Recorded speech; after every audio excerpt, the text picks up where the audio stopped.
March to Freedom, Day 9. Welcome back to Dudes Ascend. My name is Hamilton, and we are on Day 9 of our 30-day March to Freedom from Porn challenge. And today I am discussing seeking professional therapy, working with licensed professionals to give you support in this journey to freedom from addiction. It's very important. Now, if you've been watching these videos, you know that I will often say that I am not here to present myself as some kind of guru or master of this topic. I'm very much in the thick of working on this myself. And the tips and advice that I'm sharing with you, much of it is coming from professionals who I've been working with that have given me really helpful tools and insights that have assisted me in my journey of dealing with this. If you do find these videos to be helpful, I want to ask real quick to make sure you like and subscribe to the channel to help this channel grow so that I can assist more people in this process, and really we can just be sort of solving this issue on a larger scale, because I do believe it is a big time problem that many people all over the world are dealing with right now in this very technologically driven society that we're living in, where phones and computers are more a part of people's lives than ever. And the porn industry is a massive industry, multi-billion-dollar industry with more money wrapped up in it than, you know, the NFL, NBA, professional baseball league, MLB, all of those things put together. So it's a huge industry, and it's a huge sort of elephant in the room that is affecting a lot of people and is very much a part of many people's lives. And there's just not enough conversation around it, unfortunately. So that's my intention here, is to help create and initiate some of that conversation. So let's get into it. Why is having professional therapy important? Because when we are taking these steps to gain freedom from old habits and old ineffective coping mechanisms, trying to free ourselves from addiction, the natural process that occurs is that, almost always, if not always, whenever there is an addiction present, there's some kind of underlying wound or underlying emotional struggle that has contributed to you reaching for this coping mechanism that you've realized is no longer working for you. And if you're not actively addressing those underlying issues, those underlying traumas or emotional wounds, then they're going to come up to the surface very strongly when you're putting down your old coping mechanism. And it's going to really be important to have some professional assistance to help work through that stuff as you are getting sober from the addiction, because otherwise you're left sort of stranded without your old coping mechanism, without the thing that helped to ground you in some way, even if it was in an ineffective way. And now those things are coming at you full force, and you need to have support in how to deal with those things. They say in 12-step recovery, the sobriety piece is just one piece of recovery.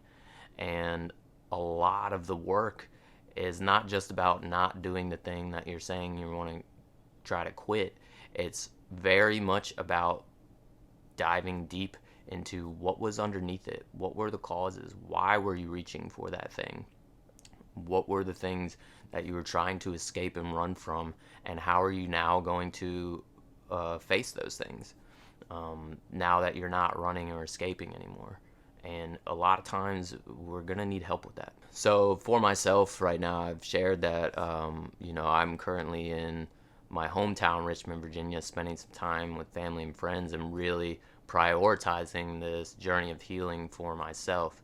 And um, just like I said, um, as I am working on this, some underlying things are coming to the surface. I'm around family again. I'm back in some old family dynamics that I've been sort of separated from years.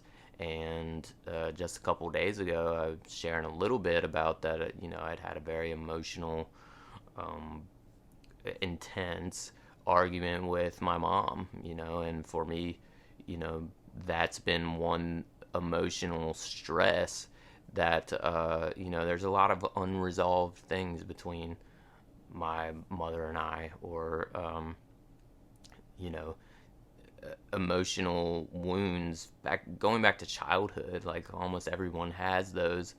And, if right after that interaction occurred between my mom and I was lucky enough to have already had a session with my therapist scheduled for that morning. And so just hours after that, I was able to go talk these things out with my therapist, sort of get some clarity and understanding, get some affirmation and validation about what I was trying to do, what I was working on. And um, I was also able to just initiate and ask my mom, like, hey, would you want to do a joint counseling session with me?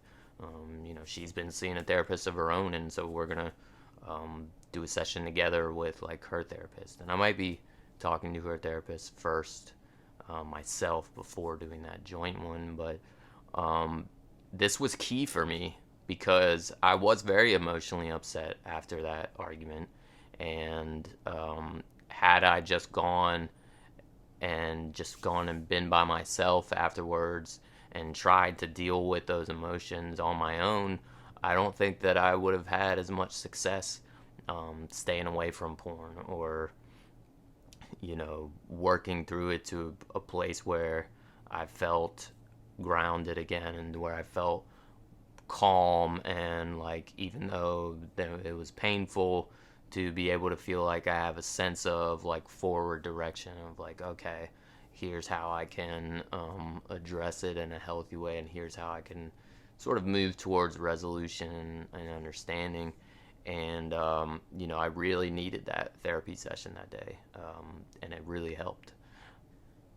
So that is my suggestion for the day. If you're not already actively seeking professional help, sometimes financial concerns is one obstacle, one reason why people don't seek help. And I totally understand that. We're living in a time where a lot of people are sort of financially strapped, but there are a lot of professionals out there who will work with you on what they call sliding scale, meaning they might have a set price that they advertise, but if you call them, you talk to them, and you explain where you're at financially, many times they'll even list on their website they'll work with a sliding scale. And what that means is they're open to adjusting their price, their hourly price, with you based on where your income level is at. And a lot of times they will be very flexible about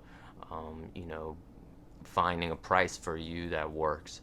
And this is an investment in yourself that's so worth making. I mean, when we think about all the things that we spend our money on, what better investment can you make for yourself than your own mental health and your own well-being, emotionally, mentally, all that. So I just think it's massively important. It's been a massive help to me in dealing with this journey. And it's giving me so many tools to use for staying on track, but also really helped me and assisted me in, like I said, clarifying what some of these underlying root causes are. A lot of things that I was upset about, or dealing with sort of underneath the surface, like subconsciously, that maybe I had pushed down for a long time, and wasn't even necessarily like consciously aware that it was weighing on me, or that this or that thing from my childhood was so actively affecting like my behavior and my thought patterns now. And therapy really helps with figuring those things out. And then once you've figured it out, you can work on it, right? But if it's underneath the surface and you're not even really like totally aware of it, you can't work on it. You can't improve it. It's just going to continue to affect you sort of from the shadows. And so we got to start bringing these things to light, and it really starts coming to light and coming to the surface as you walk away from your old escape mechanisms and your old coping patterns. So you want to have as many weapons in your arsenal as you can to face those things. And professional help is a great way to prepare yourself for that fight. So that's my advice for today on day 9. I hope you guys are staying strong. I'm surprisingly feeling still really good. Like overall, urges uh, have not been that bad for me. Like I've had a few little moments here and there, but I've really been practicing that whole thing of like turning the page whenever a thought or an impulse does come up, just not allowing myself to color in, the thought and just redirecting as fast as I can. Like I said, that first 3 seconds when a thought comes up, whether you give it more attention or you just turn the page and redirect your mind, like that's where the battle is won or lost a lot of times. So not engaging those thoughts or urges when they come up is key, and that's been working for me. Having continued support and therapy once a week has been really helpful for me as well, and and just helping me face those things head on that are coming to the surface and that are underlying root causes. And when we face them and when we do positive work, healing work towards those things, that's another immensely powerful way to just reduce those urges. Because when those things start being healed, and those wounds aren't open and festering anymore, you just kind of stop needing the thing to like soothe yourself or make yourself feel better, because you've fixed it. You've removed the splinter from your arm, and you don't need anything to distract yourself or take your mind off of it. The urges just kind of fall away naturally. So yeah, best of luck to you guys. Make sure you are finding outside professional help in some form or another. I mentioned the other day looking into finding meetings is another layer of support that's really, really helpful. And sending you guys much love and encouragement. Comment below if there's any insights or powerful sources of professional help that you've found along the way. And I will see you guys again tomorrow on day 10.